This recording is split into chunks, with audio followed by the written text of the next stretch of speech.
भरपूर भाज्यांनी भरलेले पौष्टिक असे हे थालीपीठ तुम्ही मुलांना द्या. एकच्या ऐवजी 2 ते 3 थालीपीठ नक्की खातील. हे थालीपीठ बनवण्यासाठी तुम्हाला खूप सारे पिठं लागतील बरं का. पहिले म्हणजे गव्हाचं पीठ, ज्वारीचं पीठ, बेसन पीठ, नागलीचं पीठ आणि तांदळाचं पीठ. त्याच्यानंतर घरातले जे काही मसाले असतात, लाल तिखट, धना पावडर, हळद, मीठ हे टाका. थोडासा ओवा टाकायचा आहे, तीळ टाकायचे आहे. हाताने हे सगळं कोरडं मिश्रण एकत्र करून घ्या, म्हणजे गाठी वगैरे असतील तर त्या निघून जातील.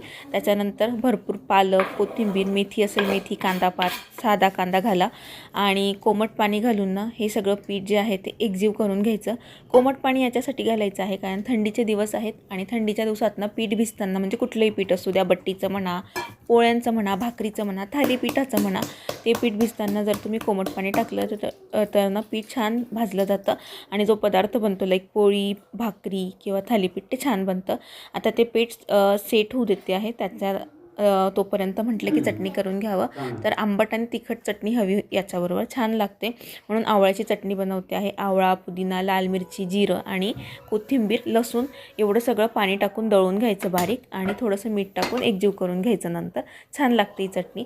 त्याच्यानंतर पीठ सेट झालं होतं, मग तवा टाकायला ठेवला आणि एका बाउलमध्ये पिण्याचं पाणी घेतलं, त्यात थोडं तेल टाकलं. त्याच्यानंतर एक कॉटनचा रुमाल घेतला, तो छान मस्त भिजवून घेतला. त्याच्यानंतर पोळपाट घेतलं आणि पोळपाटावर तेल किंवा तूप टाकायचं. पाणी आणि तूप ते एकत्र करून सगळं पोळपाटाला लावायचं, म्हणजे थालीपीठ आणि रुमाल चिटकणार नाही. त्याच्यानंतर रुमाल जो असतो भिजवलेला तो पोळपाटावर अंथरायचा आणि छान जो पीठ आपण भिजलेलं असतं ना त्या पिठाचा एक छोटासा गोळा घ्यायचा पोळीच्या आकाराचा आणि रुमालाला पुन्हा तेल पाणी लावून घ्यायचं आणि तो जो गोळा आहे तो छान थापून घ्यायचा. बोटांनीच थापायचा, पूर्ण हाताने थापायचा नाही, कारण बोटाने छान थापला जातो.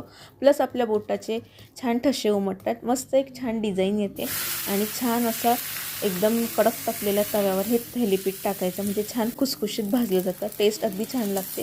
तुम्ही त्याला भाजताना तुम्ही तूप टाकू शकता किंवा तेल टाकू शकता. तूप टाकलं तर चांगलंच, नाही तूप आवडत असेल तर तेल टाका आणि छान मस्त मोठ्या गॅसवर भाजून घ्यायचं. दोघं बाजूने छान कडक भाजायचं, त्यामुळे टेस्ट एक नंबर येते. आणि वरतून थोडी तीळ लावून घ्यायची.